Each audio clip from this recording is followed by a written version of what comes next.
Good morning my dear students. आप लोग E3 exercise है आपकी केमिकल काइनेटिक्स का, ठीक है। क्वेश्चन नंबर 1 क्या कहता है, रेट लॉ दिया हुआ है इसका और ये रिएक्शन दी हुई है।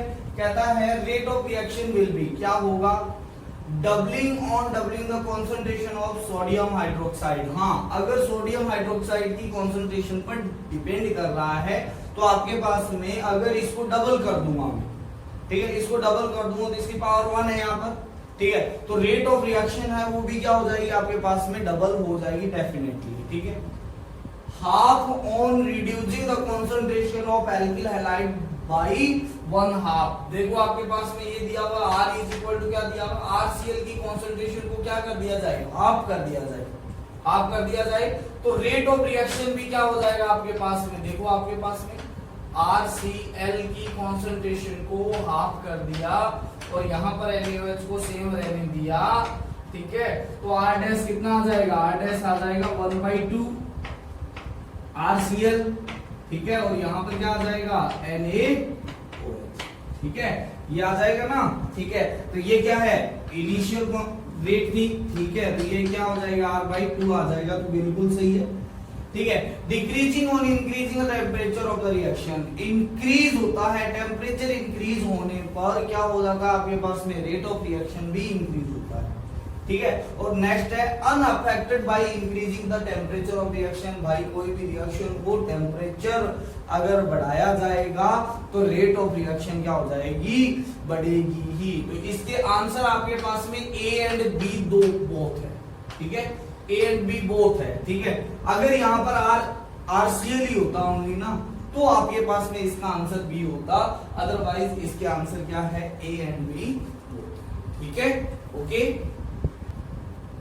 हाँ, क्वेश्चन नंबर 2 क्या है, rate of the chemical reaction at constant temperature is proportional to, किस पर प्रोपोर्शनल है, the amount of product form, ठीक है। अरे भाई देखो यहाँ पर सेकंड में क्या कहता है, A और B है, ठीक है। तो ये कहता है कि अमाउंट ऑफ प्रोडक्ट फॉर्म, ठीक है। तो रेट ऑफ रिएक्शन होता है वो आपके पास में K और यहां पर आता है रिएक्टेंट की कुछ पावर आएगी ना, वही तो रिएक्टेंट की पावर 1 मान लो, 2 मान लो, तो ऑर्डर ऑफ रिएक्शन रिएक्टेंट के रिस्पेक्ट में आता है, ठीक है। तो यहां पर आपके पास में ये चीज आएगी तो अमाउंट ऑफ प्रोडक्ट फॉर्म पर डिपेंड नहीं करेगी, ठीक है। अच्छा, बी क्या कहता है, product of mass of reactant, the product नहीं है, the amount of mass of the reactant, ठीक है। अमाउंट पर नहीं होती है, उसकी कॉन्सेंट्रेशन पर क्या करती है, डिपेंडेंसी होती है, ठीक है। द अमाउंट ऑफ, इस प्रोडक्ट को काट के अमाउंट कर लेना, the amount of the molar concentration of the reactant, बिल्कुल सही है, रिएक्टेंट की मोलर कॉन्सेंट्रेशन पर डिपेंड करती है अगर जीरो ऑर्डर रिएक्शन नहीं है तो, ठीक है। The mean free path of the reaction, नहीं बेटा ऐसा कुछ भी नहीं होता है, ठीक है। तो इसका आंसर हो जाता है आपके पास में C, ठीक है।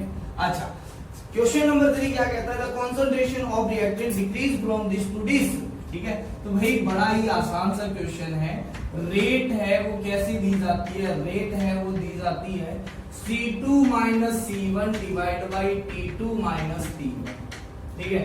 कहता है कि 0.2 से 0.1 हो जाता है, तो ये हो गया 0.1, कहां से, 0.2 से, मान लिया टाइम कितना था, पहले 0 था, माइनस में कितना ले लिया हमने, 10 मिनट ले लिया, ठीक है। बड़ा ही आसान सा है, ठीक है। तो ये आ जाएगा आपके पास में 0.1 डिवाइड बाई कितना आ जाएगा, 10, माइनस से माइनस कैंसल आउट हो गया, तो ये हो गया 0.01, आप बोल सकते हो मोलर पर मिनट इनवर्स, है ना, या फिर बोल सकते हो मोल पर ml, है ना, मोल पर लीटर, सॉरी मोल पर लीटर, मोलर क्या होता है, मोल पर लीटर होता है, मोल पर डेसीमीटर क्यूब। अरे भाई आप लोगों को पता है कि 1 decimeter cube is equal to क्या होता है, 1 लीटर होता है। तो अच्छा, मोलर को क्या लिख सकते हो, आप लिख सकते हो मोल पर लीटर लिख सकते हो, इसका आंसर आ जाएगा C वाला, है ना। ये तो सब बेसिक चीज है, ठीक है। चलो ओके, नेक्स्ट वाले देखते हैं अपने पास में। हाँ, क्वेश्चन नंबर 4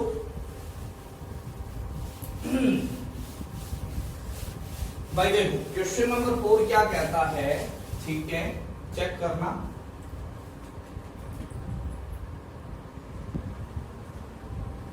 हाँ, मैंने reaction is process, the rate of reaction goes increase है भाई।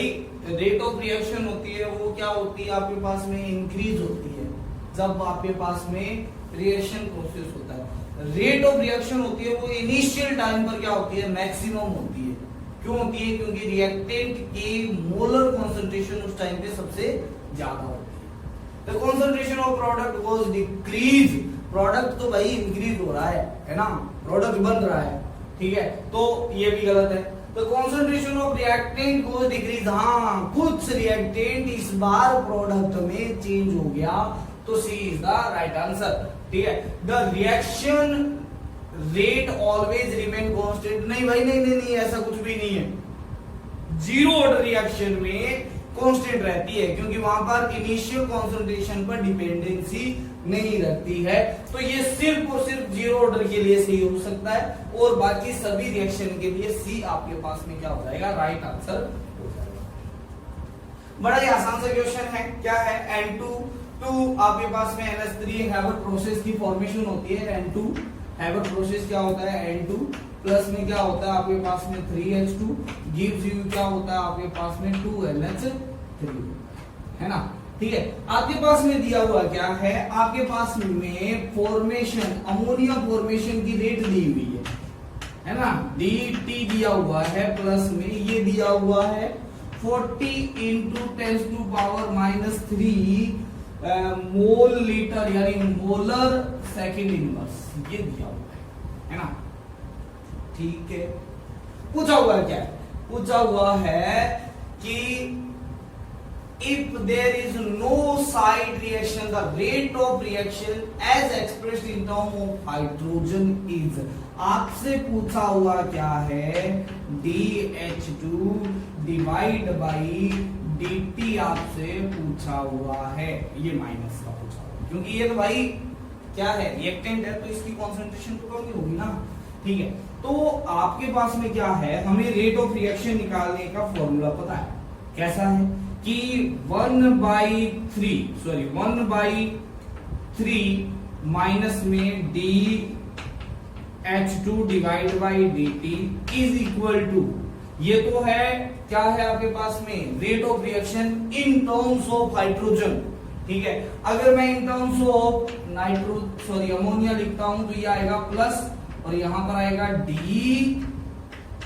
NH3 डिवाइड बाई क्या आ जाएगा आपके पास में dt, ठीक है। तो भाई ये दिया हुआ है, ये हमें निकालना है, तो minus DH2 divide by dt, very good, 3/2 d, ये क्या आएगा NH3 डिवाइड बाई क्या आ जाएगा dt, बस आपको मल्टीप्लाई करना है, 3/2 इंटू 40 इंटू 10⁻³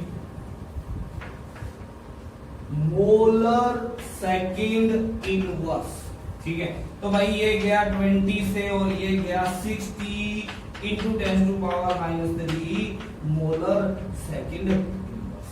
बिल्कुल आसान से क्वेश्चन था। क्वेश्चन नंबर क्या है आपके पास में, 6th वाला देखो। 6th वाला क्वेश्चन क्या कहता है, time required to complete ionic reaction. Ionic reaction बहुत ही फास्ट होती है, ठीक है, in comparison of molecular reaction. भाई मॉलिक्यूलर रिएक्शन होती है मॉडरेटेड रिएक्शन, अब मॉडरेटेड रिएक्शन को होने में थोड़ा टाइम लगता है, ठीक है। एक होती है बहुत फास्ट, तो टाइम रिक्वायर्ड आयनिक रिएक्शन को उसके कंपैरिजन में तो बहुत ही कम होगा, तो हम लिख देंगे कि minimum time required of ionic reaction for completion as compared to molecular reaction. तो आपके पास में बी राइट आंसर, ठीक है। क्वेश्चन क्या कहता है 7th वाला, the rate of gaseous reaction is given by the expression of, ये है, if the volume of reaction vessel is suddenly 1/4, कम कर दिया, अच्छा, जैसे ही कम कर दिया पार्शियल प्रेशर क्या हो जाएगा, इंक्रीज हो जाएगा, आपको पता होना चाहिए, अरे भाई वेसल क्या कर दिया, वेसल का वॉल्यूम क्या कर दिया, कम कर दिया, तो उतने ही थे उसके अंदर, अब वो ज्यादा क्या करेंगे, टक्कर लगाएंगे, तो पार्शियल प्रेशर क्या हो जाएगा, 4 टाइम बढ़ जाएगा, है ना। ठीक है, तो इसका भी 4 टाइम बढ़ गया, इसका भी 4 टाइम बढ़ गया। ठीक है, तो यानी इनके पार्शियल प्रेशर 4 टाइम क्या हो गए हैं, बढ़ गए हैं। The reaction rate related to original rate will be, तो 4 और 4 है ना, तो टोटल मिला के 16 टाइम क्या हो गया आपके पास में इंक्रीज हो जाए। कैसे भाई साहब, पहले रेट ऑफ रिएक्शन दीवा हुआ था के ए और यहां पर है बी, जैसे ही वॉल्यूम हाफ की, वॉल्यूम को क्या कर दिया, वॉल्यूम वी डैश है वो क्या कर दिया, V/4 कर दिया, तो आपके पास में कॉन्सेंट्रेशन ले लो, या फिर क्योंकि गैसियस रिएक्शन है तो पार्शियल प्रेशर लेना पड़ेगा, ये क्या हो जाएगा, ये हो जाएगा 4 टाइम एक, ठीक है इस बार। ठीक है, तो इसका भी 4 टाइम और इसका भी क्या हो जाएगा 4 टाइम, तो टोटल हो गया 16 टाइम। वेरी गुड, सही है। नेक्स्ट वाला क्वेश्चन है 8th वाला, चेक करते हैं, ध्यान से देखना है इधर। 8th वाला क्वेश्चन क्या कहता है, देखो, for the reaction this certain condition temperature pressure of the reactant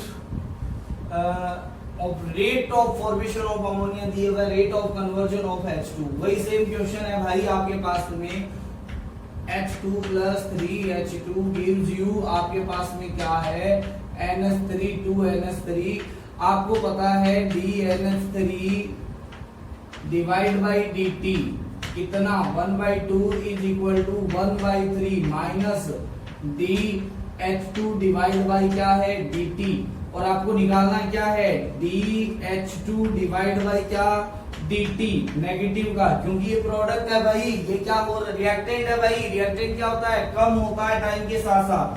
ठीक है, तो ये आपके पास में आ जाएगा कितना 3/2 DNH3 डिवाइड बाई क्या आ जाएगा dt, और ये प्रोडक्ट है, इसकी वैल्यू आपको दी हुई है, कितनी दी हुई है 0.01। ठीक है, तो 3/2 इंटू 0.001 क्या है kg पर आर, है ना, kg पर आर है। ठीक है, तो अब देखो आपके पास में क्या हो जाएगा, इसको जब सॉल्व करोगे तो ये आएगा 0.0015 kg पर आर। ठीक है, तो आपके पास में इसका आंसर आ जाएगा बी, सिंपल है। The velocity of chemical reaction doubled, है ना, every 10 degree centigrade rise of the temperature. If the temperature is increased by 50 degree Celsius, the velocity of the reaction increase to about. देखो अब है ना, कई बार क्या हो जाता है कि आप है ना यहाँ पर उल्टा सोचते हो, कैसे सोचते हो देखने ध्यान से। मैंने कहा A से B, है ना, अब देखो A से B गए तो यहां पर आपके पास में क्या है 10 डिग्री सेल्सियस बढ़ाया, है ना, पहले 10 डिग्री सेल्सियस बढ़ाया तो रेट ऑफ रिएक्शन हो गई डबल। ठीक है, तो क्या हो गई डबल 2R हो गई R डैश। अब मैंने जैसे 20 डिग्री बढ़ाया तो 20 डिग्री बढ़ाने पर क्या हो जाएगा आपके पास, ठीक है, 10 से वापस डबल हो जाएगा तो आपके पास में कितना आ जाएगा 4 टाइम आ जाएगा। अरे भाई 4 टाइम आ जाएगा या नहीं आ जाएगा। ठीक है, तो आपने कितनी बार बढ़ाया, 10 करके आपने 5 बार बढ़ाया। ठीक है, तो 5 बार बढ़ाया तो ये आपके पास में क्या हो जाएगा, रेट है वो क्या हो जाएगी 2, डबल की पावर, जितनी टाइम आपने इंक्रीज किया उतना आपके पास में बढ़ जाएगा। ठीक है, कितनी बार इंक्रीज किया, एन की वैल्यू आपके पास में 5 है ना, क्यों है, क्योंकि 10 करके कितनी बार बढ़ाओगे, 5 बार ही बढ़ाओगे, तो रेट है वो क्या हो जाएगी आपके पास में, रेट है वो आ जाएगी 2 की पावर 5 आर आ जाएगी, और 2 की पावर 5 कितना होता है 32 आर। ठीक है, तो ये चीज आपके पास में यहाँ पर। ठीक है, नेक्स्ट क्वेश्चन क्या कहता है, an increase temperature by 10 degree generally increase the rate of reaction. भाई यही तो आपके पास में क्या था, एक आपके पास में था टेम्परेचर कोएफिशिएंट था ना, ठीक है, तो वही आपके पास में यहाँ पर आता है। तो 10 डिग्री बढ़ाने पर जनरली क्या हो जाता है, 2 टाइम इंक्रीज हो जाता है, जिसे टेम्परेचर कोएफिशिएंट के नाम से जाना जाता है, ठीक है, ओके, ठीक है। नेक्स्ट वाला क्वेश्चन क्या है, the temperature coefficient of four reaction in which food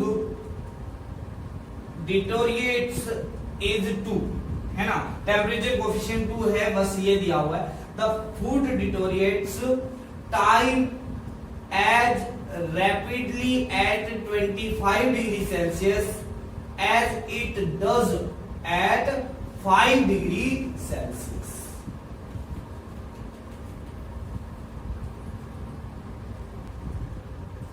हाँ देखो भाई, क्वेश्चन है 11वां देखना है ना। टेम्परेचर कोएफिशिएंट कितना दिया हुआ है, 2 दिया हुआ है, ठीक है, तो इसका मतलब क्या हो गया, टेम्परेचर कोएफिशिएंट 2 हो गया, इसका मतलब हो गया कि 10 डिग्री बढ़ाने पर रेट है वो 2 टाइम बढ़ जाता है। कहता है 5 डिग्री सेंटीग्रेड पर कोई क्या थी, रेट थी, तो कहता है कि 25 डिग्री पर कितनी हो जाएगी। भाई 5 से 15 किया तो डबल हो गई, है ना, 15 से अगर 25 करोगे तो उसकी भी डबल हो जाएगी ना, ठीक है, तो 4 टाइम क्या हो जाएगी, इंक्रीज हो जाएगी, तो आपके पास में आंसर क्या आ जाएगा, बी आ जाएगा, ठीक है। भाई टेम्परेचर कितना बढ़ाया आपने, 20 डिग्री सेल्सियस बढ़ाया, है ना, 10 डिग्री सेल्सियस बढ़ाने पर रेट ऑफ रिएक्शन हो जाती है वो डबल हो जाती है, ठीक है, तो यहां पर आप देखो कि आपने 20 डिग्री बढ़ाया है, ठीक है, तो क्या हो जाएगी आपके पास में 4 टाइम हो जाएगी, ठीक है, सिंपल आंसर था, ठीक है। क्वेश्चन नेक्स्ट क्या कहता है, temperature coefficient of the reaction, temperature coefficient की डेफिनेशन पूछ रहा है, ठीक है, स्पेसिफिक रिएक्शन रेट एट 25, ऐसा कुछ भी नहीं होता, टेम्परेचर कोएफिशिएंट होता है ratio of rate, sorry ratio of क्या है, rate constant, ratio of rate constant या रेशियो ऑफ क्या है आपके पास में, रेट ऑफ रिएक्शन का होता है जब 10 डिग्री होता है, ठीक है, 10 डिग्री सेल्सियस बढ़ा दिया जाता है, ठीक है, इसको बोलते हैं के टी प्लस 10 के टी, ये होता है 2 to 3 होता है, और T की वैल्यू होती है वो होती है 35 डिग्री टू आपके पास में कितनी होती है, आपके पास 25 डिग्री सेल्सियस या 25 to 35 लिख सकते हो, ठीक है, तो सी आंसर है, चेक करो। Rate of the reaction 800 degree Celsius ऐसा नहीं होता, ratio of the rate constant at temperature 35 degree Celsius and 25 degree Celsius, हाँ ये सही है। Ratio of rate constant at two temperature different by 1 degree Celsius नहीं 10 डिग्री सेल्सियस होना चाहिए था, ठीक है। क्वेश्चन नंबर 30, हाँ, the main function of a catalyst in speeding of a reaction, ठीक है, जो कैटलिस्ट होता है उसका मेन फंक्शन क्या होता है, जिसकी वजह से स्पीडिंग है वो क्या हो जाती है, इंक्रीज हो जाती है, तो भाई वो क्या कर देता है, एक्टिवेशन एनर्जी को क्या कर देता है, डिक्रीज कर देता है, ठीक है, to increase the rate of reaction forward, ऐसा कुछ नहीं है, दोनों की रेट ऑफ रिएक्शन है वो क्या हो जाती है, इंक्रीज हो जाती है। To change the reaction path so as the decrease the energy of activation of the reaction, सही है, बिल्कुल सही है। to reduce the temperature ऐसा कुछ नहीं करता है, to increase the energy of molecule of the reactant ऐसा भी नहीं होता है, एवरेज वही रहती है, एवरेज एनर्जी मॉलिक्यूल, ठीक है। नेक्स्ट क्या कहता है 14th, which reaction characteristics are changing by the addition of a catalyst to reaction at constant temperature, ठीक है, देखो ध्यान से देखना, which reaction characteristics are changing by the addition of a catalyst, addition of catalyst की वजह से क्या हो जाता है, to reaction at constant temperature, ठीक है, एक्टिवेशन एनर्जी क्या हो जाती है, चेंज हो जाती है, वैरी सही है। इक्विलिब्रियम कांस्टेंट चेंज नहीं होता है, रिएक्शन एनर्जी भी चेंज नहीं होती है, रिएक्शन एनर्जी वही रहती है, reaction enthalpy sorry reaction entropy, reaction entropy भी वही रहती है और रिएक्शन एंथैल्पी भी वही रहती है। आंसर है वो ए है, ओनली वन एक्टिवेशन एनर्जी है वो चेंज हो जाता है। ठीक है, next question. Okay, question number देखो, रिएक्शन, ठीक है, ये दी हुई है, इनिशियल प्रेशर कितना है 500 atm है, रेट कांस्टेंट कितना दिया हुआ आपके पास में, ये दिया हुआ है K इज इतना, सेकंड इनवर्स है भाई। देखो रेट कांस्टेंट की यूनिट से आप रेट क्या लगा सकते हो, ऑर्डर ऑफ रिएक्शन पता कर सकते हो, तो ऑर्डर कितना आ जाएगा आपके पास में 1 आ जाएगा क्योंकि सेकंड इनवर्स है। ठीक है, तो यहां पर रेट लो लिख लेता हूं, K आ गया यहां पर और ये आ जाएगा N2O5 की पावर 1 आ जाएगा। फर्स्ट ऑर्डर रिएक्शन, तो फर्स्ट ऑर्डर रिएक्शन है तो आपके पास में क्या आ जाएगा, T is equal to 2.303 divide by कितना आ जाएगा K, यहां पर आएगा log बेस में 10 और ये आ जाएगा इनिशियल प्रेशर कितना है 500 डिवाइड बाई फाइनल आपको निकालना है N2O5 कहां पर, T is equal to 10 minute के ऊपर। ठीक है, तो ये आपको निकालना है। ठीक है, ये कितना दिया हुआ है, ये दिया हुआ है 10 मिनट, 10 मिनट दिया हुआ है तो 10 इंटू में क्या कर दो 60 सेकंड आ गया। ठीक है, और यहां पर 3 इंटू 3 8 इंटू 10 टू पावर क्या आ जाएगा -5 आ जाएगा। ठीक है, तो भाई देखो इसको सॉल्व कर लो तो ये आ जाएगा 10 इंटू 60 इंटू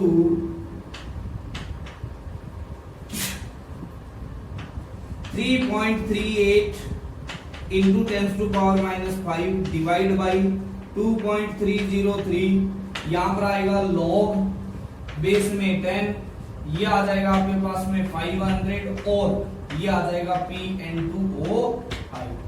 ठीक है, अब देखो इसको सॉल्व करो, इसकी वैल्यू आती है आपके पास में कितनी आती है, इसको सॉल्व करने पर आती है 0.00088 है ना, और ये आ जाएगा log बेस में कितना आएगा 10, 500 डिवाइड बाई आपके पास में आएगा Pn2O5। ठीक है, तो यहां पर 500 डिवाइड बाई Pn2O5, ठीक है, इज इक्वल टू, तो ये आ जाएगा आपके पास में 10 टू पावर 0.0088।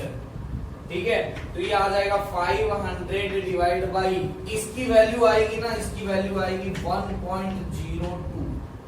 ठीक है, तो ये आ जाएगा आपके पास में 1.02 इज इक्वल टू Pn2O5 और Pn2O5 है वो कितना आ जाएगा आपके पास में 490 atm के आसपास आ जाएगा।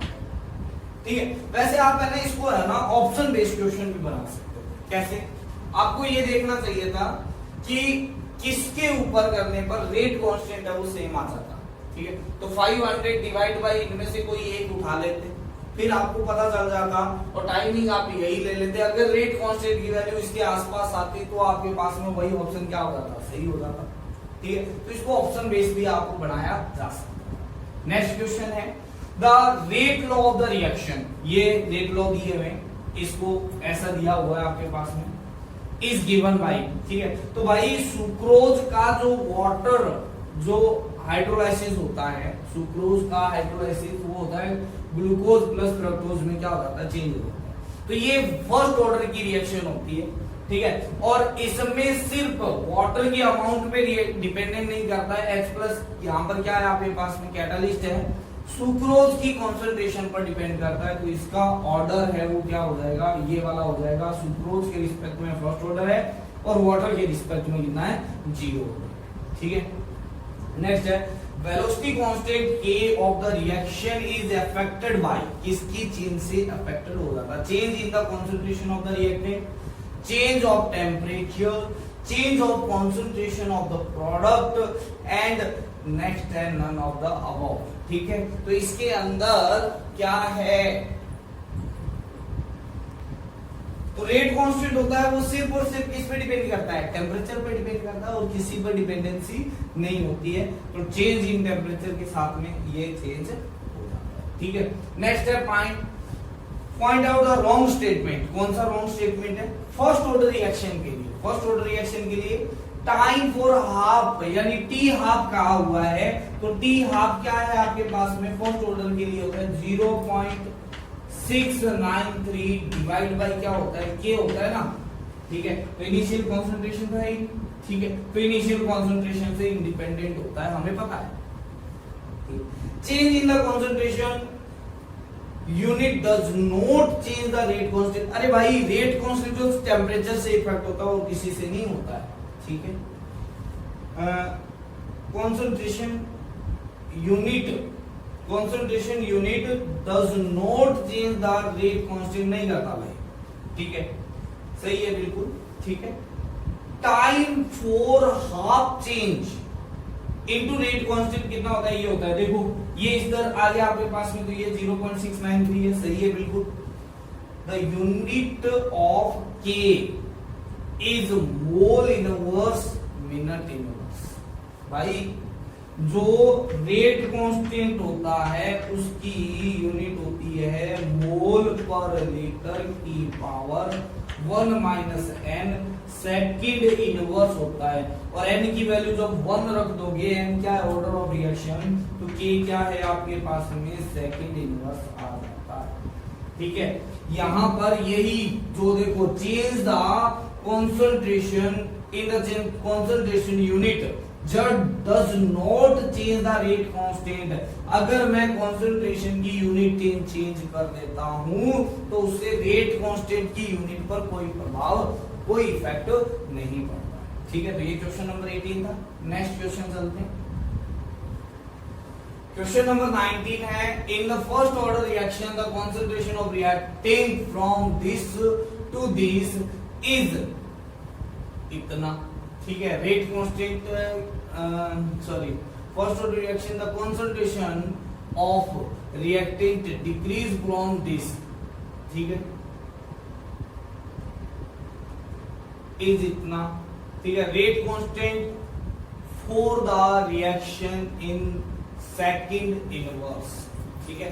तो ये आपके पास में क्वेश्चन है।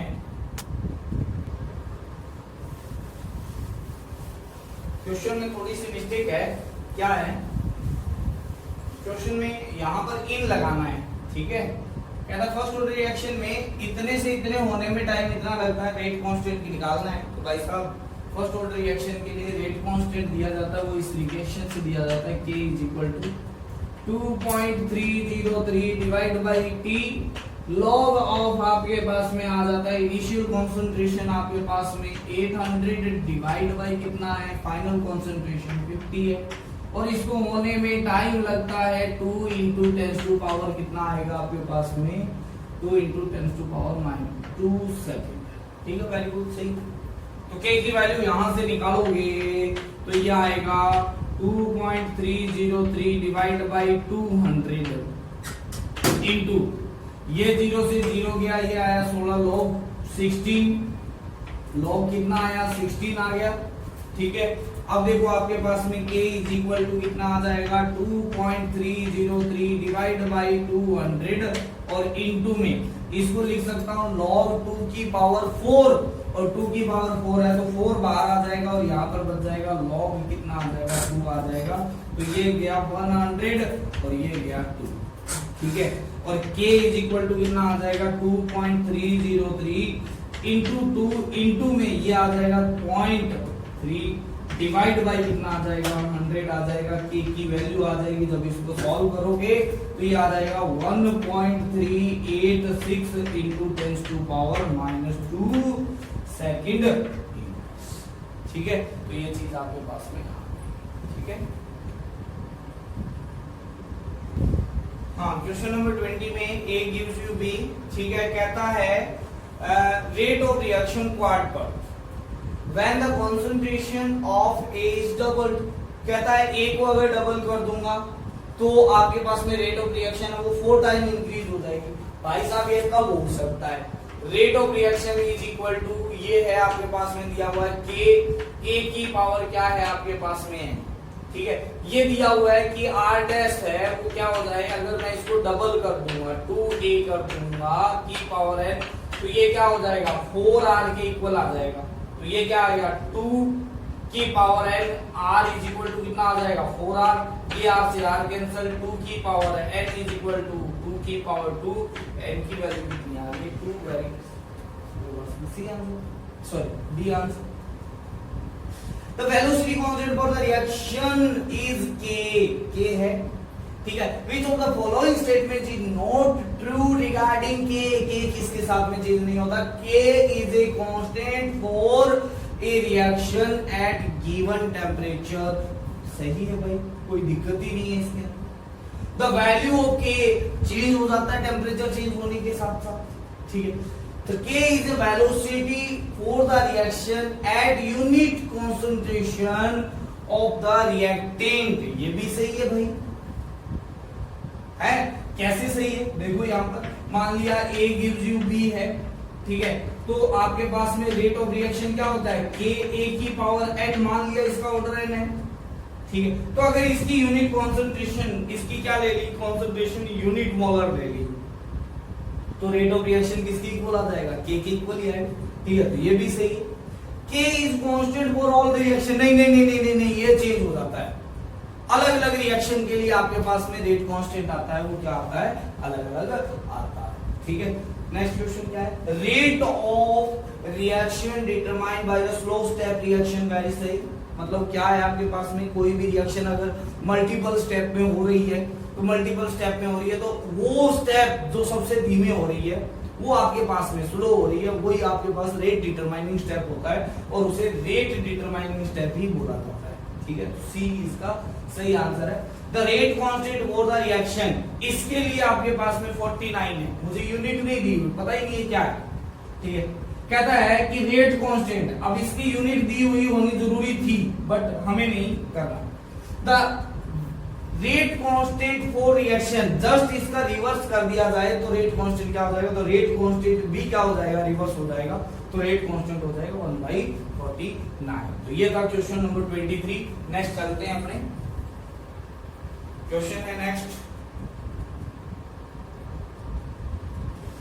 हाँ 24 क्वेश्चन क्या कहता है, the rate constant for the reaction this is, ये द, अब देखो सेकंड इनवर्स आ गया तो पता चल जाना चाहिए फर्स्ट ऑर्डर है, if the value rate is इतनी है then concentration of N2O5 is, इतनी रेट है तो क्या है आपके पास में कंसंट्रेशन। भाई साहब ये तो बड़ा ही अच्छा सा क्वेश्चन है, कैसे है, फर्स्ट ऑर्डर रिएक्शन दी हुई है, रेट लो लिख लो, क्या होता है K क्या होगा N2O5 की पावर क्या आएगी 1 आएगी, ठीक है। रेट दी हुई है कितनी 2.40 into 10 to power -5, rate constant दिया हुआ है कितना, ये दिया हुआ है 3 into 10 to power -5 is equal to आ जाएगा N2O5 की कॉन्सेंट्रेशन, आ जाएगी या नहीं आ जाएगी, ठीक है। तो 10 टू पावर -5 से 10 टू पावर -5 गया, ये आ गया 0.80, है ना, क्या आ जाएगा। हाँ क्वेश्चन नंबर 25 से स्टार्ट करते हैं आज, ठीक है। क्या दिया हुआ है, rate equation for the reaction, ठीक है, ये दी हुई है, ठीक है। तो rate order of the reaction क्या हो जाएगा, ऑर्डर हो जाएगा आपके पास में कितना, ये हो जाएगा 2, ठीक है, करेक्ट स्टेटमेंट, ठीक है। तो पहला देखना, rate of formation of C is twice the rate of disappearance of A, ठीक है। देखो इनके लिए लिखोगे तो ये क्या आ जाएगा 1/2 dE डिवाइड बाय क्या आ जाएगा आपके पास में dt माइनस का इज इक्वल टू क्या आ जाएगा dC डिवाइड बाय क्या आ जाएगा dt, ठीक है, ये आ जाएगा प्लस में, ठीक है। इसी तरीके से ये भी लिख सकते हो कि माइनस dB डिवाइड बाय क्या आ जाएगा आपके पास में dt आ जाएगा, ठीक है। तो आप ये बोल सकते हो कि जो रेट ऑफ फॉर्मेशन ऑफ सी है ना, वो रेट ऑफ, ये है आपके पास में डिसअपीयरेंस ऑफ ए, ये इसको बोलते हैं rate of disappearance of A, ठीक है, ये है उसकी क्या है आपके पास में हाफ है, तो यहां पर तो दिया हुआ है ट्वाइस, ये गलत है, हाफ होगी, है ना।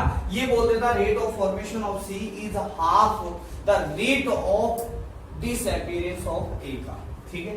अच्छा, टी हाफ इज कांस्टेंट, नहीं भाई ये सेकंड ऑर्डर है, फर्स्ट ऑर्डर थोड़ी, ठीक है। Unit of K must be second inverse, नहीं भाई ये सेकंड ऑर्डर रिएक्शन है, फर्स्ट ऑर्डर रिएक्शन में सेकंड इनवर्स होती है। हाँ, value of K is independent of the initial concentration of A and B, yes, किसी भी इक्वेशन में जो रेट कांस्टेंट होता है वो independent from initial concentration of A and B रहता है, ठीक है। तो ये आपके पास में डी आंसर सही हो जाएगा, ठीक है। नेक्स्ट है specific rate constant of first order reaction dependent है, भाई जो रेट कांस्टेंट है वो टेम्परेचर पर डिपेंड करता है, और यहां पर डी ऑप्शन है वही टेम्परेचर पर डिपेंडेंस ही दिखा रहा है। कंसंट्रेशन रिएक्टेंट पे डिपेंड नहीं करता, कंसंट्रेशन प्रोडक्ट पे भी डिपेंड नहीं करता, टाइम पे भी डिपेंड नहीं करता है, सिर्फ डी ही इसका आंसर हो जाएगा, ठीक है। The order of reaction which has the rate expression, देखो ये आपके पास में दिया हुआ है, ये रेट इक्वेशन है, यानी आपके पास में क्या दिया हुआ है, वेलोसिटी इक्वेशन भी बोल सकते हो इसको, ठीक है। तो इसके अंदर जितनी कंसंट्रेशन की पावर का सम होगा वही आपके पास में क्या होगा, ऑर्डर ऑफ द रिएक्शन होगा। तो यहां पर ऑर्डर क्या आ जाएगा 3/2, इसकी पावर प्लस में क्या आ जाएगा 3/2, तो ये आ जाएगा आपके पास में 6/2, यानी कितना आ जाएगा, ऑर्डर आ जाएगा 3, ठीक है। नेक्स्ट क्या कहता है, क्वेश्चन नंबर 28 चेक करो, ठीक है। By the overall order of a reaction we made, overall order क्या होता है भाई, वेलोसिटी इक्वेशन में जो रिएक्टेंट की पावर का, जो रिएक्टेंट का क्या होता है कंसंट्रेशन है, उनकी पावर का सम होता है, वही क्या होता है आपके पास में overall order of the reaction होता है, ठीक है। तो number of the concentration terms in the equation of A, आपके पास में रिएक्शन नहीं भाई, नहीं, वेलोसिटी इक्वेशन में आना चाहिए। The sum of power of which the concentration terms are raised in the velocity equation, बिल्कुल सही है भाई। क्या कहता है, जैसे वेलोसिटी इक्वेशन ये है, इसमें जो कंसंट्रेशन की पावर है उनका सम, ठीक है, तो ये बी वाला सही है, ठीक है। नेक्स्ट वाला और देख देना, least number of molecule of the reactant need for the reaction, नहीं ऐसा कुछ भी नहीं होता है। The number of reactant which take part in the reaction, वो molecularity होती है, order of the reaction नहीं होता है, तो इसका आंसर बी हो जाएगा, ठीक है। हाँ, question number 29, catalyst decomposition of hydrogen peroxide is order of reaction. देखो हमारे पास में ये प्रैक्टिकल क्वेश्चन है आपके पास में, क्योंकि ऑर्डर ऑफ रिएक्शन है वो कभी भी हम थ्योरेटिकली नहीं निकाल सकते। ये हाइड्रोजन पेरोक्साइड होता है, ये आपके पास डिकम्पोज होता है किसके अंदर, H2O प्लस में O2 के अंदर, ठीक है। तो बैलेंस करने के यहाँ पर कितना लगाना पड़ेगा, 2 लगाना पड़ेगा, ठीक है, 2 लगाना पड़ेगा, तो यहाँ पर कितना आ जाएगा आपके पास में 2H2O प्लस में आपके पास में आ जाएगा O2, ठीक है। तो ये आपके पास में बैलेंस रिएक्शन है। अब एक बात बताओ आप ध्यान से, इसकी मॉलिक्यूलरिटी कितनी है,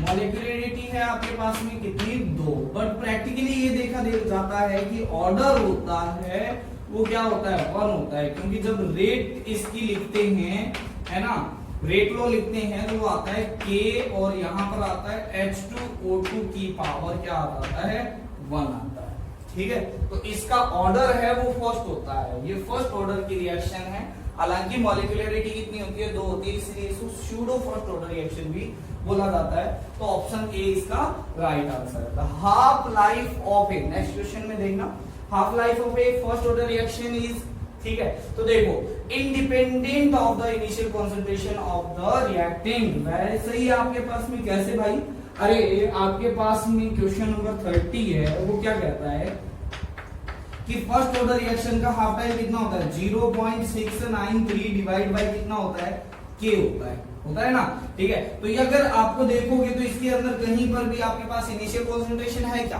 तो इनिशियल कंसंट्रेशन नहीं है, तो आपके पास में पहला ऑप्शन सही हो जाएगा, directly proportional to initial concentration नहीं भाई। इनवर्सली प्रोपोर्शनल इनिशियल कंसंट्रेशन नहीं, directly proportional to the square of initial concentration नहीं। ठीक है, आप वैसे भी याद रख सकते हो कि किसी भी रिएक्शन का जो टी हाफ होता है वो a की पावर 1/n के डायरेक्टली प्रोपोर्शनल होता है। अब देख लेना यहाँ पर n क्या है, n है order of reaction, order of reaction. ठीक है, तो ये चीज आ जाती है। क्वेश्चन नंबर 31, क्वेश्चन नंबर 31 देखो क्या कहता है, a first order reaction required 30 minute for 50%। देखो कहता है a से a/2 होने में, a/2 होने में कितना लगता है, 30 मिनट लगता है। कहता है 75%, यानी a से a/4 होने में, देखो ये हो गया हाफ टाइम। अब यहां से यहां जाने पर भी हाफ टाइम लग रहा है। ठीक है, तो यहां से यहां जाने पर भी कितना लगेगा, 30 मिनट ही तो लगेंगे। ठीक है, तो a से a/4 जाने में टोटल कितना टाइम लगा, 60 मिनट लगा, यानी 75% डीकंपोज होना है तो उसको 60 मिनट। ये डायरेक्ट शॉर्टकट मेथड है, आप फॉर्मूला वाइज भी कर सकते हो। पहले k की वैल्यू निकालो, फिर दूसरे के अंदर पुट करो, तो आपके पास में सी आंसर आ जाएगा। ठीक है, क्वेश्चन नंबर 32 कहता है inversion of cane sugar in diluted acid. ठीक है, अब देखो कैन शुगर क्या होता है आपके पास में, देखो कैन शुगर होता है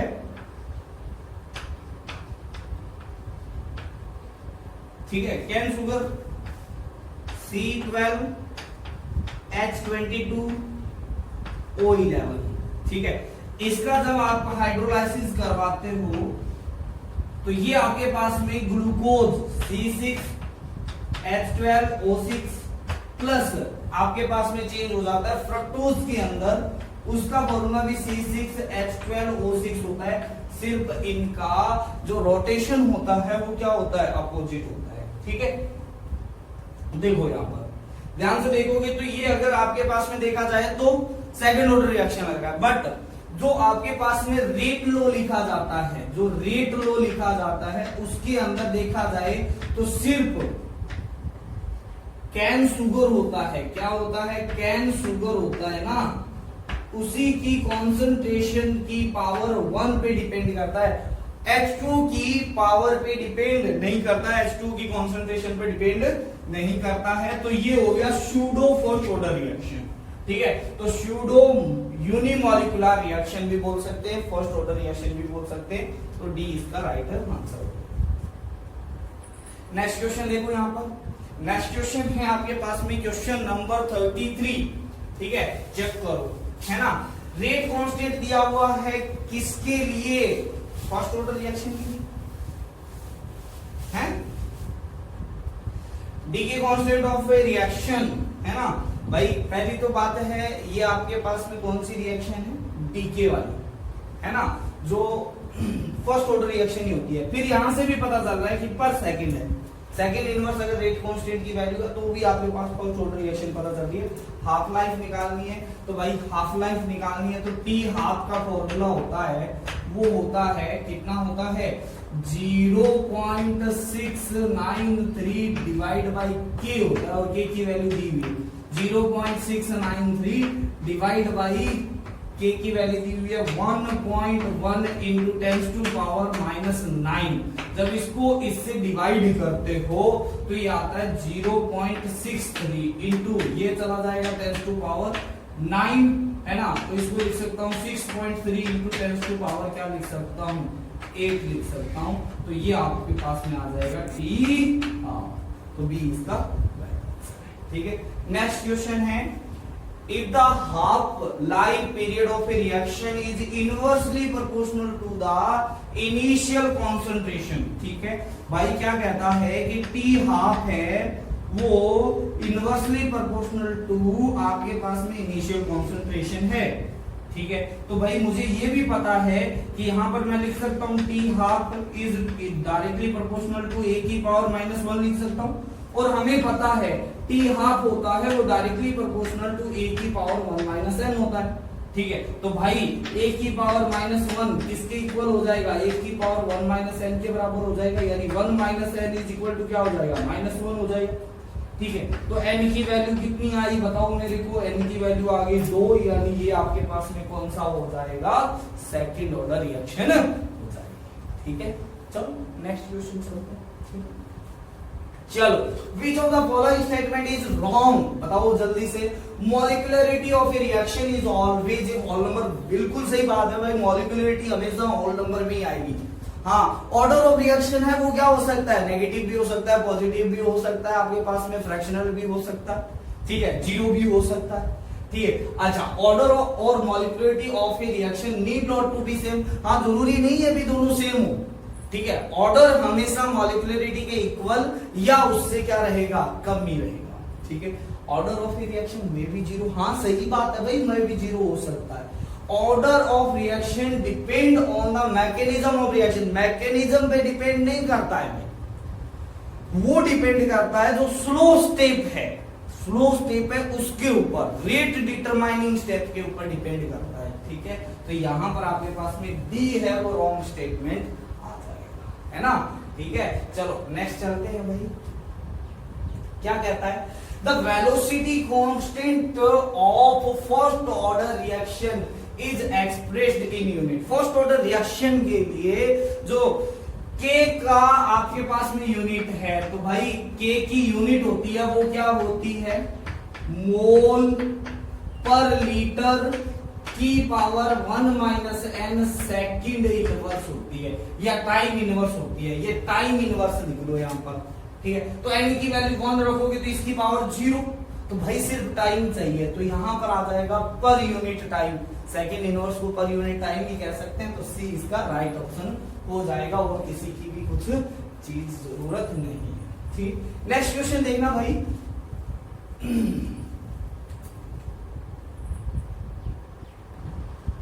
हाँ तो भाई क्वेश्चन नंबर 37 है,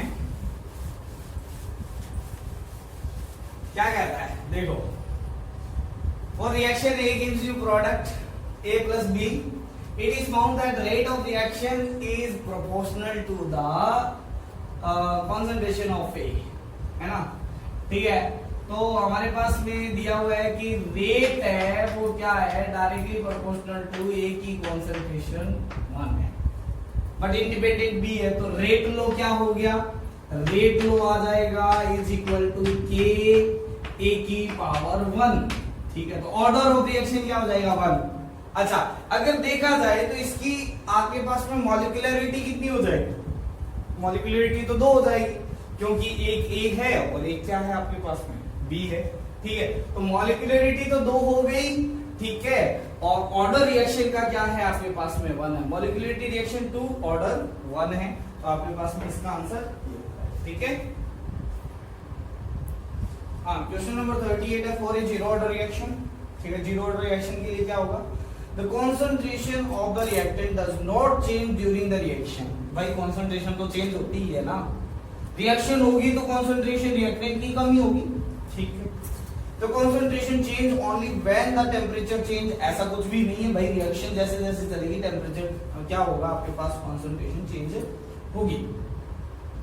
the rate remain constant through out the reaction, ये सही है, कैसे है भाई, देखो जो रेट ऑफ रिएक्शन होती है dx/dt आता है, वो आपके पास में k आता है और k नॉट आता है, k नॉट कभी भी चेंज नहीं होता है, ये टेम्परेचर चेंजेस के साथ में क्या होता है, चेंज होता है, तो आपके पास में ऑप्शन सी है वो क्या हो जाएगा, राइट हो जाएगा, ठीक है। अच्छा, क्वेश्चन नंबर 39 पे चलते हैं, in presence of HCl sucrose get hydrolysed into glucose and fructose, ये तो पता ही है, कैन शुगर है भाई, कैन शुगर आपके पास में ग्लूकोज और फ्रक्टोज में होते हैं। कॉन्सेंट्रेशन ऑफ सुक्रोज क्या है, was found to reduce from 0 point, देखो आपके पास में इनिशियल कॉन्सेंट्रेशन 0.4 है मोलर, इसको यहां से 0.2 मोलर होने में, देखो ये टी हाफ हो गया या नहीं हो गया, कॉन्सेंट्रेशन हाफ हो गई ना, तो ये टी हाफ हो गया, तो टी हाफ होने में कितना टाइम लगता है, 1 आवर्स में हो जाता है, ये 1 आवर्स में हो जाता है, ठीक है। अच्छा एक बात बताओ, फिर कहता है कि अगर यहां से यहां जाना है, इसमें 0.1 मोलर पे जाना है, तो इसको कितने आर लगते हैं, 2 आर लगते हैं, तो यहां से लेकर यहां तक कितना हो गया, 1 आर हो गया भाई, हुआ या नहीं हुआ, ये आप यहां से कैलकुलेट कर सकते हो ना, ठीक है। तो ये हाफ टाइम है, ये नेक्स्ट हाफ टाइम है, देखो यहां से यहां पर हाफ टी टाइम लग रहा है, तो टी हाफ अगर कांस्टेंट हो तो वो कौन से ऑर्डर की रिएक्शन होती है, तो वो फर्स्ट ऑर्डर रिएक्शन होती है, तो ऑर्डर ऑफ रिएक्शन क्या हो जाएगा, 1 हो जाएगा, ठीक है। क्वेश्चन नंबर 14 पे चलते हैं, 40, हाँ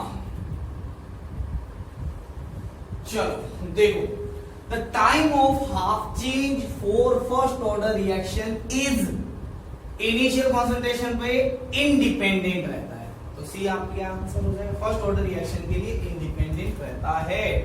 अच्छा question number 41, half life period of first order reaction is 138, velocity constant 41, question number 41, velocity constant is equal to 0.693 divide by कितना आएगा, टी, हाफ आ जाता है, ठीक है।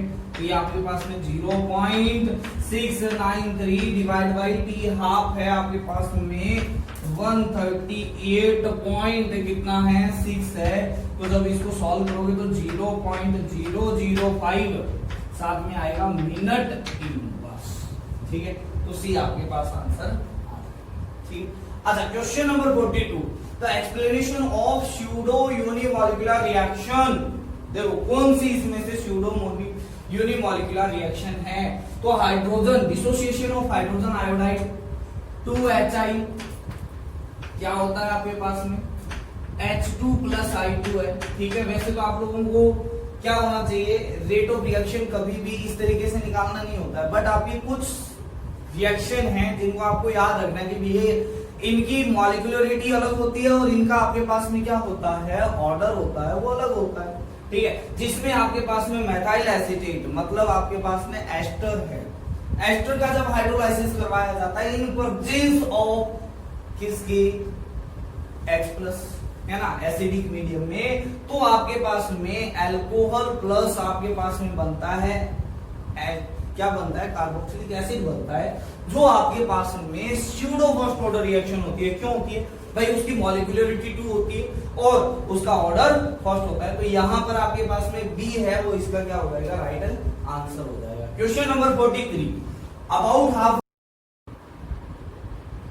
हाँ क्वेश्चन नंबर 40 है, half life period of first order reaction, ठीक है। कौन सा इनमें से फॉल्स है ये बताना है, it is independent of initial concentration, बिल्कुल सही है भाई, टी हाफ होता है, 40 में देखना, जो सॉरी 43 में देखना, वो क्या होता है, टी हाफ होता है, वो होता है 0.693 डिवाइड बाई के, है ना। तो इनिशियल कॉन्सेंट्रेशन आई कहां है, कुछ भी नहीं है, तो ये सही। इंडिपेंडेंट टेम्परेचर, हाँ सही है भाई, कैसे, टी हाफ थोड़ी डिपेंड करता है, टी हाफ तो आपके पास में देखो, टी हाफ होता है, वो क्या होता है आपके पास में a की पावर 1 माइनस n के आपके पास में डायरेक्टली प्रोपोर्शनल होता है, ठीक। अच्छा, it decrease with introduction of catalyst, हाँ भाई सही है, कैसे, अरे भाई कैटालिस्ट डाल दिया तो रेट ऑफ रिएक्शन बढ़ जाएगी ना, रेट ऑफ रिएक्शन क्या हो जाएगी, बढ़ जाएगी, और रेट ऑफ रिएक्शन बढ़ जाएगी तो जो आपके पास में क्या होता है, पहले जो जितने टाइम में हो रहा था उससे कम टाइम में होने लग जाएगा, तो हाफ जो क्या हो रहा था, डिकम्पोज हो रहा था, वो भी तो आपके पास में क्या हो जाएगा, आधे टाइम में होना स्टार्ट हो जाएगा, तो आपके पास में ये भी सही है। Increase with increase in temperature, भाई टेम्परेचर पे डिपेंडेंट नहीं करता है, तो आपके पास में डी है, वो क्या हो जाएगा, इसका राइट ऑप्शन हो जाएगा, ठीक है। नेक्स्ट क्वेश्चन देखते हैं, decomposition of nitrogen peroxide is known to be first order reaction, है ना, नाइट्रोजन peroxide यानी N2O5, है ना, तो आपके पास में इसका फर्स्ट ये है, फर्स्ट ऑर्डर रिएक्शन है। 75% of the oxide had decompose in 24 minute, ठीक है। At the end of an hour after the start of the reaction the amount of oxide left will be, ठीक है। क्या कहता है देखना, N2O5 है, वो आपके पास में किस में जा रहा है, NO2 प्लस में O2 में जाएगा, है ना। तो यहाँ पर 2 लगा दो तो यहाँ पर आ जाएगा 2, ठीक है।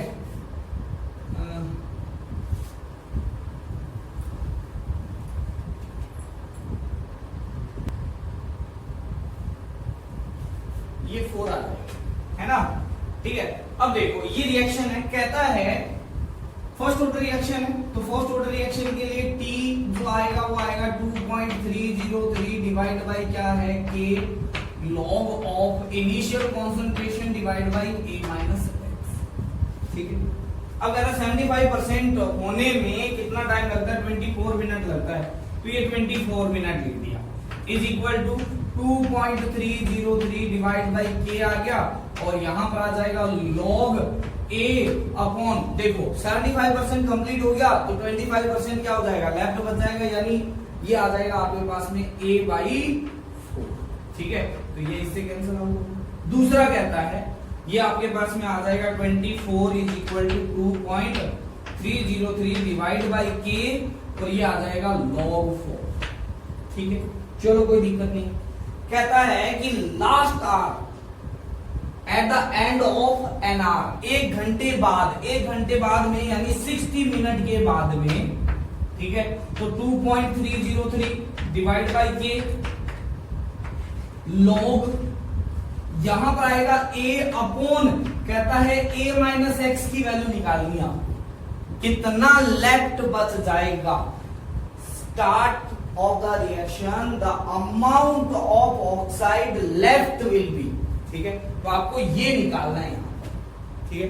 अब ये निकालना है तो देखो क्या होएगा, कैसे होएगा, ठीक है। तो मैं क्या कर देता हूं, डिवाइड कर देता हूं इसको इससे, ठीक है। तो डिवाइड कर दिया तो भाई ये आ गया, ये तो इससे कैंसिल आउट हो गया, ठीक है। मान लिया यहां पर देखो ये चीज आएगी, ठीक है। परसेंटेज लेफ्ट निकालना है, अब आपके पास में इसको कर लो तो ये आएगा आपके पास में कितना, ये आ जाएगा 10, ये आ जाएगा 4, ठीक है। तो अब इसको कर लो सॉल्व, 4/10 इज इक्वल टू, ये आया log ऑफ 4, यानी आपके पास में 0.6 आ गया, divide by log A upon A minus x, ये पूरी वैल्यू निकाल लेते हैं तो परसेंटेज आ जाएगा, ठीक है। तो आपके पास में log A upon A minus X is equal to कितना आ जाएगा, 6 डिवाइड बाई 4 आ जाएगा। तो log A by A minus X is equal to, ये आ जाएगा आपके पास में 3/2, यानी 1.5 आ जाएगा, ठीक है। तो भाई यहां से A upon A minus x की वैल्यू आ जाएगी 10 टू पावर 1.5, और इसकी वैल्यू निकालनी सिखाई आपको, 10 टू पावर 1 आ जाएगा जो पॉइंट से पहले। फिर ये सोचो 0.5 किस log की वैल्यू 0.5 होती है, तो log 3 की वैल्यू क्या आती है, 0.5 होती है ना, ठीक है। तो A upon A minus x की वैल्यू आ गई है, वो आपके पास में 30 आ गई है, ठीक है।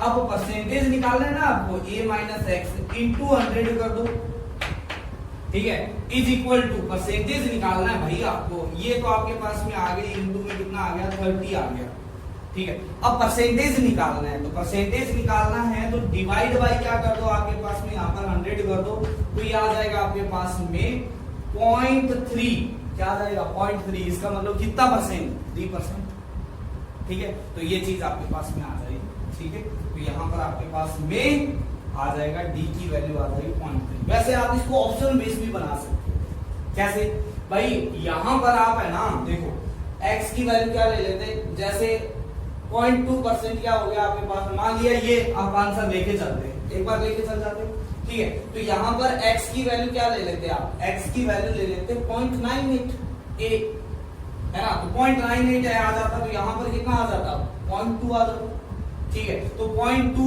A से A कैंसिल आउट हो जाता, फिर आप करके देख लेते इसको, ठीक है। अगर यही रेशियो आता तो सही था, नहीं आता तो आपके पास में दूसरा ले लेते, कम आ रहा था या ज्यादा आ रहा था वो भी डिपेंडेंसी आ जाती, तो यहाँ पर आपके पास में आ जाएगा 3%, ठीक है।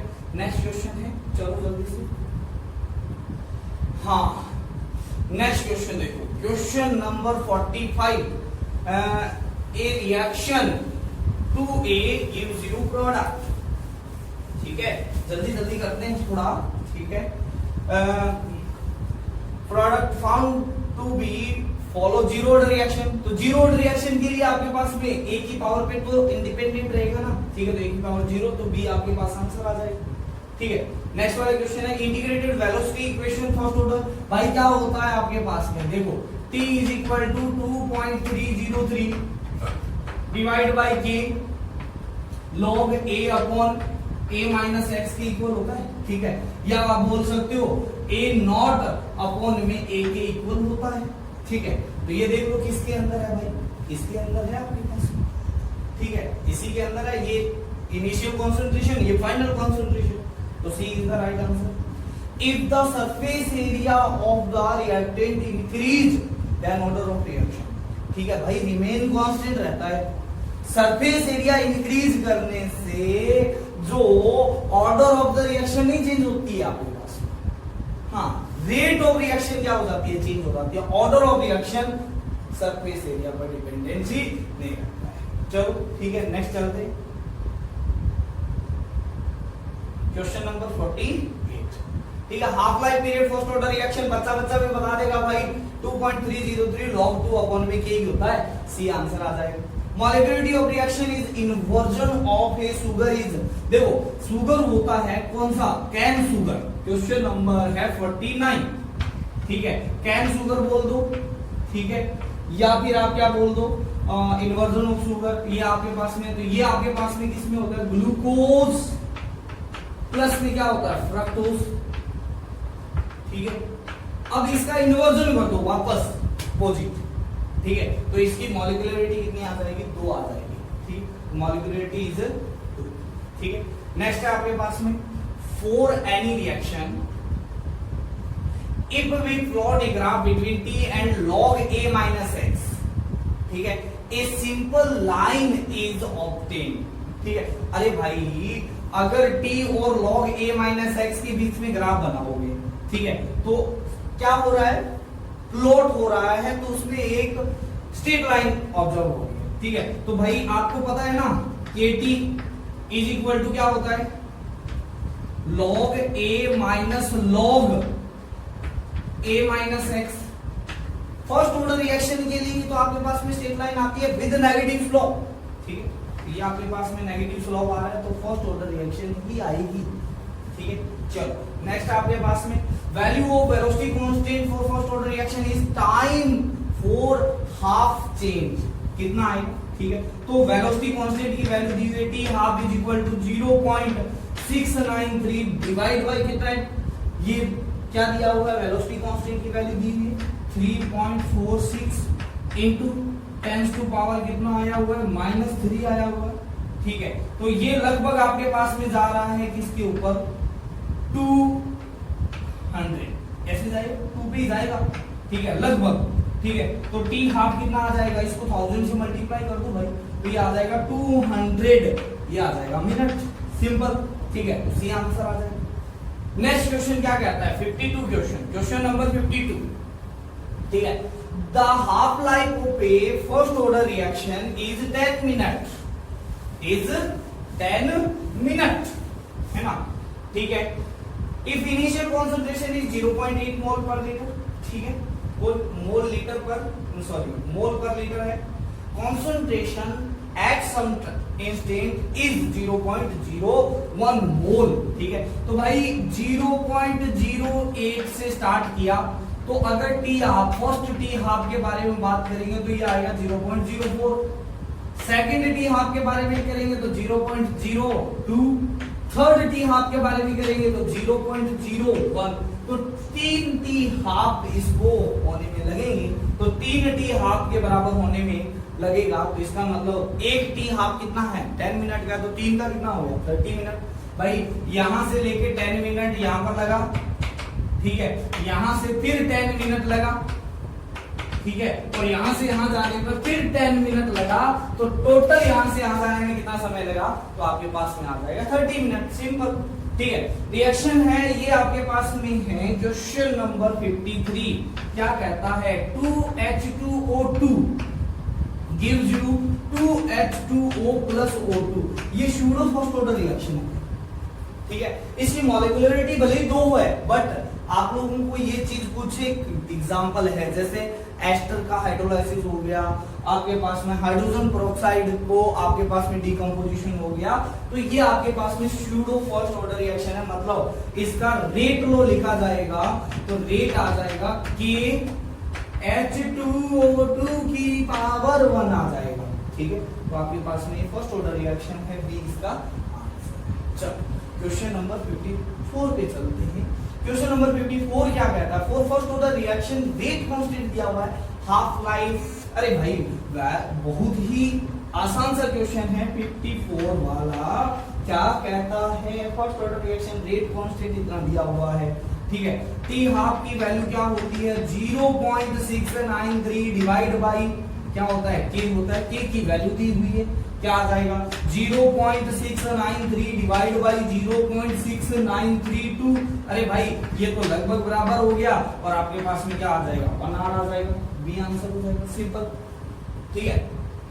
चलो क्वेश्चन नंबर 55 क्या कहता है, for a first order reaction A gives you product, rate of reaction है वो एट यहां पर इस कॉन्सेंट्रेशन पर इतनी है, the half life of period निकालना है, ठीक है। तो क्वेश्चन नंबर है 55, चेक करो कैसे आए, देखो यहां पर ध्यान से, ए गिव्स यू प्रोडक्ट, ठीक, मेरे को कहता है कि dx बाई dt दिया हुआ है k1 और यहां पर आ जाएगा a की पावर क्या आ जाएगा 1। इनिशियल कॉन्सेंट्रेशन, तो यहां पर इनिशियल कॉन्सेंट्रेशन लिख दो, ठीक है। तो यहां पर आ जाएगा ये आ गया 1 into 10 to power -2 is equal to यहां पर आया k1 और इसकी कॉन्सेंट्रेशन दी हुई है कितनी भाई 0.2 दी हुई है, ठीक है। तो k1 कितना आ जाएगा आपके पास में, k1 आ जाएगा 1 into 10 to power -2 divide by क्या आ जाएगा 0.2 आ जाएगा। तो इसको सॉल्व करोगे तो ये आ जाएगा 5 इंटू 10 टू पावर -2, साथ में आएगा आपके पास में मिनट इनवर्स, मिनट इनवर्स। अब टी हाफ निकालना है, रेट कांस्टेंट आ गया फर्स्ट ऑर्डर के लिए, टी हाफ निकालना मुश्किल थोड़ी है ना, बहुत ही आसान सा है। कैसे निकालते हैं देखो, टी हाफ का फॉर्मूला होता है, टी हाफ का फॉर्मूला होता है 0.693 डिवाइड बाय कितना आ जाएगा 5 इंटू 10 टू पावर -2, ठीक है। तो इसको सॉल्व करो तो ये आ जाएगा, ये ऊपर जाएगा तो 69.3 डिवाइड बाय कितना आ जाएगा 5, ठीक है। ये मिनट में आया, ये किस में आया, ये मिनट में आया, ठीक है। अब मिनट में आया तो देखो आपके पास में जब इसको सॉल्व करो, ठीक है, तो ये जाएगा 1, ठीक है, फिर 19 ये जाएगा 3 पॉइंट, है ना, पॉइंट। अब आपके पास में देखो नेक्स्ट है 43, है ना, 43 तो आपके पास में जाएगा 8, है ना, और फिर आएगा 30 तो याद आएगा 6, है ना। ये मिनट है, ये क्या है मिनट, क्योंकि यहाँ पर मिनट में, ठीक है। बट हमें तो आंसर दिए हुए किसके अंदर सेकंड में, अब आंसर ये डी मत टिक कर देना आप, क्योंकि ये मिनट में आंसर आने चाहिए थे, अगर ये आता तो आंसर मिनट में आता, बट हमें तो सेकंड में निकालना है ना भाई, सारे आंसर सेकंड के अंदर है, ठीक है। तो हमारे पास में जो टी हाफ है वो आ जाएगा 13.86 इंटू 60, तो जब इसको करोगे तो ये आएगा 832 के आसपास, सेकंड के आसपास। तो आंसर आपके पास में ए राइट है, डी वाला, ठीक है। चलो if the order of reaction x plus y gives you zero order है, zero order reaction है तो रेट ऑफ रिएक्शन क्या होगा, reaction is independent of temperature, भाई rate of reaction dx by dt is only k, है ना भाई। Zero order reaction में क्या होता है, रेट है वो हमेशा कांस्टेंट रहती है, अरे k जब टेम्परेचर डिपेंडेंट है तो ये रेट ऑफ रिएक्शन इंडिपेंडेंट कैसे रह सकती है, तो a है वो गलत है। Formation of activated complex is 0, अरे भाई ऐसा थोड़ी होगा कि इसके अंदर ये एक्टिवेटेड ही नहीं होंगे, होगा भाई, ठीक। Reaction is independent of the concentration of reacting species, ये सही बात है, क्योंकि x और y की कॉन्सेंट्रेशन पर डिपेंडेंसी नहीं होती है, तो सी है वो आंसर। ठीक है। नेक्स्ट क्वेश्चन है 57, which is correct about zero order reaction. ठीक है, rate of reaction depend on decay constant. ठीक, देख लेते हैं। ठीक है, rate of reaction is independent of concentration, ये सही बात है। ठीक है, रेट ऑफ रिएक्शन होता है वो इंडिपेंडेंट ऑफ कॉन्सेंट्रेशन होता है, तो बी इसका क्या हो जाएगा, सही हो जाएगा। ठीक है, unit of rate constant is concentration की पावर -1। नहीं भाई, इसके साथ सेकंड इनवर्स भी आता है। ठीक है, unit of rate constant is concentration inverse time inverse. ठीक है, तो देख लेते हैं। ठीक है, यहां पर आता है मोल पर लीटर, यानी कॉन्सेंट्रेशन की पावर 1 - 0 है ना, तो कॉन्सेंट्रेशन की पावर 1 आनी चाहिए, ना कि -1 आनी चाहिए। ठीक है, तो बी एंड डी एंड सी दोनों गलत है, बी आपका राइट आंसर है। नेक्स्ट क्वेश्चन है, हाँ, DK of uranium is order reaction. ठीक है भाई, कोई भी आपके पास में रिएक्शन होगी जो रेडियो एक्टिव रिएक्शन होगी, वो फर्स्ट ऑर्डर रिएक्शन होगी। तो यहाँ पर फर्स्ट ऑर्डर रिएक्शन है, क्योंकि यूरेनियम रिएक्टिव जो आपके पास में रेडियो एक्टिव सब्सटेंस है। ठीक, अच्छा, the half life of 2 sample. ठीक है, क्या दिया हुआ है क्वेश्चन नंबर 59 के अंदर, देखना यहाँ पर हाफ लाइफ 2 सैंपल है, दो अलग अलग सैंपल ले लिए इसी में से, एक का आपके पास में है 0.1 और दूसरे का है 0.4 second. Their respective concentrations are 200 and 50 respectively. What is the order of reaction? देखो, T half होता है, आपको पता है, is directly proportional to initial concentration की पावर 1 - n होता है। ठीक है, तो पहले का T half है वो है आपके पास में 0.1। ठीक है, ये डायरेक्टली प्रोपोर्शनल है 200 की पावर 1 - n, और दूसरे का है 0.4, ये डायरेक्टली प्रोपोर्शनल है कितना, 50 की पावर 1 - n। दोनों को डिवाइड कर दो तो ये आएगा 1/4, डिवाइड कर दिया दोनों को। ठीक है, इज इक्वल टू ये आएगा 200 डिवाइड बाई क्या आ जाएगा, 50 की पावर क्या आ जाएगा, 1 - n। ठीक है, ये भी आ गया 4, यहां पर आएगा 4 की पावर -1 इज इक्वल टू 4 की पावर 1 - n। ठीक है, तो 1 - n इज इक्वल टू क्या आ जाएगा, -1, n की वैल्यू कितनी आ जाएगी, 2 आ जाएगी। तो ऑर्डर ऑफ रिएक्शन कितना हो जाएगा, 2 हो जाएगा। क्वेश्चन नंबर 60 चलते हैं। Which of the following, which one is the of the following statement for order of reaction is not correct? चलो, order can be determine experimentally, सही बात है भाई, ऑर्डर हमेशा एक्सपेरिमेंटली ही डिटरमाइन होता है। Order of reaction is equal to the sum of power of concentration terms in differential law rate. मैंने ये सबसे पहले यही बताते हैं कि dx by dt is equal to k, a की पावर क्या है x, b की पावर क्या है y, ये रेट लॉ है। इसके अंदर जो कॉन्सेंट्रेशन की पावर का सम होता है ना, वही ऑर्डर होता है, तो बी इसका सही है। सी क्या कहता है, it is not affected with the stoichiometry. हाँ भाई, स्टोइकियोमेट्री से अफेक्टेड नहीं होता है ना, बहुत सी रिएक्शन ऐसी होती है जिसमें स्टोइकियोमेट्री अलग होती है और ऑर्डर ऑफ रिएक्शन अलग होता है। ठीक है, order can not be fractional, by fractional भी हो सकता है, नेगेटिव भी हो सकता है, जीरो भी हो सकता है, पॉजिटिव भी हो सकता है, कुछ भी हो सकता है। ठीक है, तो आज हमने की E3 एक्सरसाइज कंप्लीट। ठीक है, तो आप लोग इसको देख लेना complete. Okay, thank you, have a nice day.